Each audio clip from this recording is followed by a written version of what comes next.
Good morning, everyone. This is Father Nate, missionary priest in Italy.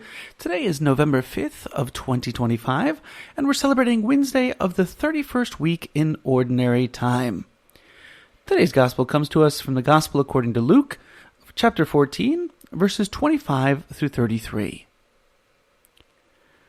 Great crowds were traveling with Jesus, and he turned and addressed them. "If anyone comes to me without hating his father and mother, wife and children, brothers and sisters, and even his own life, he cannot be my disciple. Whoever does not carry his own cross and come after me cannot be my disciple. Which of you, wishing to construct a tower, would not first sit down and calculate the cost to see if there is enough for its completion? Otherwise, after laying the foundation and finding himself unable to finish the work, the onlookers should laugh at him and say, 'This one began to build, but did not have the resources to finish.' Or what king marching into battle would not first sit down and decide whether with 10,000 troops he can successfully oppose another king advancing upon him with 20,000 troops? But if not, while he is still far away, he will send a delegation to ask for peace terms. In the same way, every one of you who does not renounce all his possessions cannot be my disciple." In today's Gospel, Jesus spares no words as he speaks about the price of discipleship. He makes it very clear that following him, following Christ, not only entails sacrifices, but it also must be a complete self-giving. It's like St. Therese of Lisieux put it. She said, "You cannot be half a saint. You must either be a whole saint or no saint at all." There's no half measures in holiness. You can't be half a saint. You've got to either be a whole saint or you're no saint. So we can consider Christ's words in three sets, namely hatred of the family, the cross, and then the two examples he gives. Now first, Jesus tells us, "If anyone comes to me without hating his father and mother, wife and children, brothers and sisters, he cannot be my disciple." Now, the first thing that we need to remark is that word hate doesn't mean loathe or despise like it does in English. Rather, it's a Semitic expression for saying love less. Right? If anybody comes to me without loving his father or mother less than he loves me, he can't follow me. Because Jesus Christ needs to be the first and greatest love of our lives. Anyone who really wants to follow Jesus has to love him more than, anything else. Otherwise, our love for Christ plays second fiddle to something else, and that other thing becomes the center of our lives and our attentions. Now, Jesus continues by saying, "Whoever does not carry his own cross and come after me cannot be my disciple."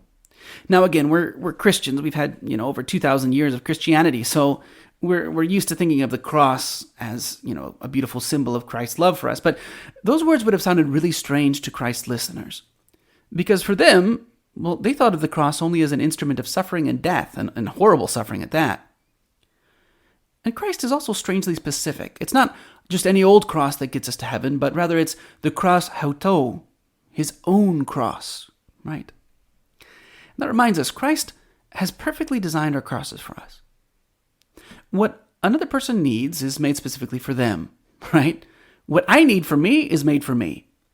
And this is something that St. Louis de Montfort writes in his letter to the Friends of the Cross. He says, "The cross is designed for him in every number, measure, and weight, fashioned by Christ's own hands and with great exactness.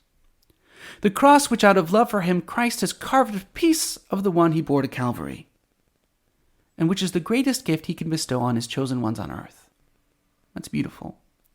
The cross is a piece of the one that Christ carried to Calvary, and it's fashioned precisely exactly for me. Lastly, Christ gives two analogies or parables. He makes reference to constructing a tower and that of a king and his army. Now, in English, we have the saying, "Well begun is half done." Well, that's great, but well begun is still only half done, right? The Christian vocation requires perseverance. Our tendency is to slack off or to not finish what we start. Now, obviously, Christ isn't trying to discourage us or tell us, don't even bother starting. But he's trying to warn us clearly about difficulties and challenges involved. It's not easy to carry the cross day after day. But the paradox, the irony of the Christian life is that it's precisely the cross that keeps us close to Jesus. It's exactly the cross and the crosses that he sends us that keeps our love strong. That's why the saints speak of the cross in such glowing terms, right? Jesus told St. Gemma Galgani, he said, "Oh, my daughter, how many would have abandoned me if they hadn't been crucified?" Well, how many would have abandoned me if they hadn't been nailed to the cross? St. Ignatius of Loyola writes that it's not the finest wood that feeds the fire of divine love, but the wood of the cross.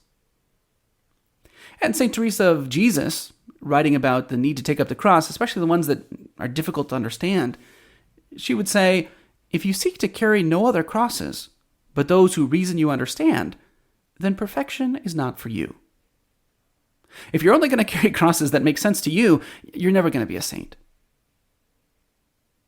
But just as Moses was told to throw a piece of wood into the bitter waters at Merah, which then became sweet, that's Exodus 15, so too does the cross give life to everything it touches, no matter how difficult or bitter it might seem. So today, through the intercession of Mary, Mother of Grace, let's ask for the grace of perseverance and for love of the cross, knowing that it's the cross that keeps us close to Jesus.